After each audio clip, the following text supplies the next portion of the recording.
Welcome back, readers. We're ready to start job number 4 from our lesson, and that is our word list reading. Just like we do at school, I'm going to show you a word on a card. Your job is to read the word out loud nice and smooth. If you're having trouble, you can tap each sound. And if you'd like to pause the video before I read the word, that way you can read the word on your own first. Here we go. Try this one. Nice job. This word is it. Am.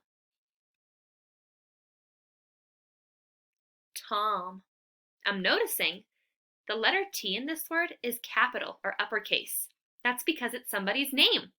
Tom is a character that we're going to be reading about in our story later on. Try the next one. On. Top. Mop.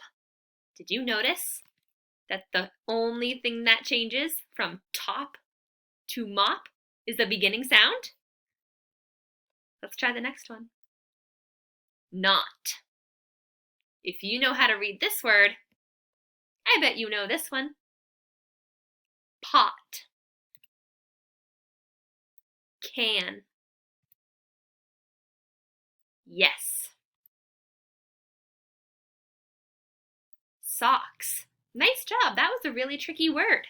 Let's talk about some of the parts in this word. I'm noticing that I underlined a digraph in black. CK is at the end of the base word, sock. When we hear k at the end of a word, it's always going to be that digraph, CK, making that sound, k, at the end. I underlined the base word in red. The base word is the word just by itself, without the S. The base word is sock. And I circled suffix S in the yellow at the end. Suffix S is what we add to the end of a word to change it a little bit.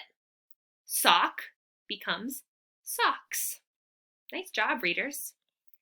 We are all done with our list of words. I'll see you in a few minutes so we can practice some spelling.